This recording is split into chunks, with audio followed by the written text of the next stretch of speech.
Auzubillahi minasyaitonirrajim. Bismillahirrahmanirrahim. Assalamualaikum warahmatullahi wabarakatuh.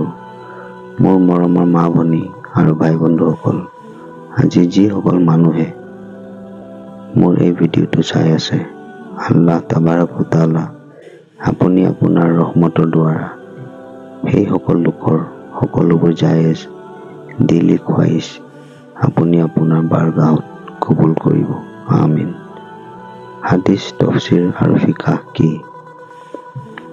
প্ৰশ্ন: হাদিছ, তফসিৰ আৰু ফিকাহ কি?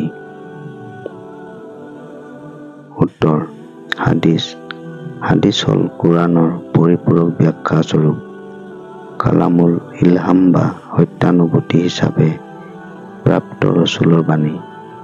ইয়াক সুন্নাহ, খবৰ আৰু আচাৰ বুলিও কোৱা হয়। ইছলামী শৰীয়তৰ প্ৰতিটো দিশতে হাদিছৰ নিৰ্দেশিকা আছে। ৰসুল মুহাম্মদ সাল্লাল্লাহু আলাইহি ওয়াসাল্লামৰ এই হাদিছৰ বাণীসমূহৰ কিছু সংখ্যক প্ৰাথমিক কালতে লিপিবদ্ধ কৰি ৰখা হৈছিল, বাকীবোৰ মুখে মুখে চলি আহিছিল। হিজৰী ১.৫-২ শতাব্দীৰ পাছত কেইবাজনো বিখ্যাত মুহাদ্দিছে পণ্ডিতে জীৱনজোৰা পৰিশ্ৰমেৰে ৰসুলৰ হাদিছসমূহ লিপিবদ্ধ কৰি থৈ যায়। তাৰ ভিতৰত ৬খন চিহা চিত্তা বা বিশুদ্ধ ৬খন হাদিছ বিশেষভাৱে উল্লেখযোগ্য, যেনে ১ বুখাৰী, ২ মুছলিম, ৩ আবু দাউদ, ৪ তিৰমিজি, ৫ নাছাই আৰু ৬ ইবনে মাজাহ। ইয়াৰ উপৰিও আৰু প্ৰায় ২২খন নিৰ্ভৰযোগ্য হাদিছ গ্ৰন্থ আছে। তাৰ ভিতৰত মুৱাত্তা ইমাম মালিক, মুছনাদে আহমদ, বাইহাকী ইত্যাদি অন্যতম। হাদিছ শাস্ত্ৰ পণ্ডিতসকলক মুহাদ্দিছ বোলা হয়। তফসিৰ: পবিত্ৰ কোৰাণৰ বহল ব্যাখ্যাকে তফসিৰ বোলা হয়। কোৰাণ ব্যাখ্যা কৰোঁতে হাদিছ, তাৱাৰীখ, চিৰাত ৰাছুলুল্লাহ আৰু তেওঁৰ সংগীবৃন্দৰ জীৱনী আদিৰ সহায় লোৱা হয়। পবিত্ৰ কোৰাণৰ ব্যাখ্যাকাৰসকলক মুফাচ্ছিৰ বোলা হয়। ৰাছুলুল্লাহ সাল্লাল্লাহু আলাইহি ওয়াসাল্লামৰ পিছৰ প্ৰত্যেক যুগতে বহু ইছলামী পণ্ডিতে পবিত্ৰ কোৰাণৰ বৃহৎ আকাৰৰ তফসিৰসমূহ প্ৰণয়ন কৰি গৈছে। তফসিৰ ইবনে জৰীৰ, তফসিৰ হাক্কানী, তফসিৰ ৰসুল, মাআনী তফসিৰ, বাইজাবী তফসিৰ, জালালাইন তফসিৰ, মাৰিফুল কোৰআন, তফসিৰ তাফহিমুল কোৰআন আদি উল্লেখযোগ্য। ফিকাহ: কোৰআন আৰু হাদিছ মন্থন কৰি সংকলন কৰা ব্যৱহাৰিক তথা দৈনন্দিন জীৱনত মানি চলিবলগীয়া আকাইদ, নামাজ, ৰোজা, জাকাত, বিবাহ, তালাক, ফাৰাইজ বা পাক নাপাক, হালাল হাৰাম ইত্যাদি বিষয়ে মছআলা মাছাইল সম্বলিত গ্ৰন্থসমূহকে ফিকাহ শাস্ত্ৰ বুলি কোৱা হয়।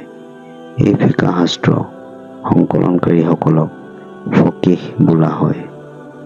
প্ৰাথমিক অৱস্থাত বহু ইছলামী পণ্ডিতে ফিকাহ শাস্ত্ৰ সংকলন তথা ৰচনা কৰিবলৈ লয়।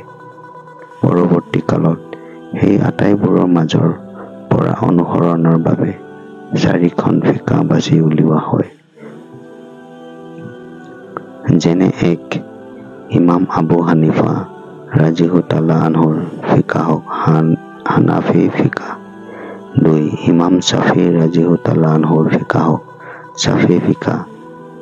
৩ ইমাম মালিক ৰাদিয়াল্লাহু তাআলা আনহুৰ ফিকাহক মালিকী ফিকাহ আৰু ৪ ইমাম আহমদ বিন হাম্বল ৰাদিয়াল্লাহু তাআলা আনহুৰ ফিকাহক হাম্বলী ফিকাহ বোলা হয়। এই ফিকাহবোৰক মজহব বুলিও কোৱা হয়। আমি হানাফী মজহব বা ফিকাহৰ অনুসৰি চিয়া আৰু আহলে হাদিছ ৰফায়াদানী সকলে অন্য ইমামৰ ফিকাহবিদৰ মাছাইল অনুযায়ী চলে। প্ৰিয় দৰ্শক, আজিৰ ভিডিঅ'টো ইমানেই আছিল। পৰৱৰ্তী আকৌ এটি নতুন ভিডিঅ' লৈ আপোনালোকৰ মাজত উপস্থিত হ'ম। তেন্তে আশা কৰিছোঁ মোৰ মৰমৰ বন্ধুসকল, আজিৰ এই ভিডিঅ'টো আপোনালোকৰ খুবেই পছন্দ হৈছে, আৰু পছন্দ হৈছে যদি ভিডিঅ'টোত এটা লাইক কৰি দিব। স্বভাৱৰ খাতিৰত ভিডিঅ'টো বেছিকৈ শ্বেয়াৰ কৰি দিব। মোৰ চেনেল ইছলামিক চবক ছাবস্ক্ৰাইব কৰি দিব। লগতে কাষত থকা বেল আইকনটো টিপি দিব, যাতে মই যেতিয়াই নতুন ভিডিঅ' আপলোড কৰিম তাৰ নটিফিকেশ্যন সকলোতকৈ আগত আপুনি পায়। আসসালামু আলাইকুম। আল্লাহ হাফিজ।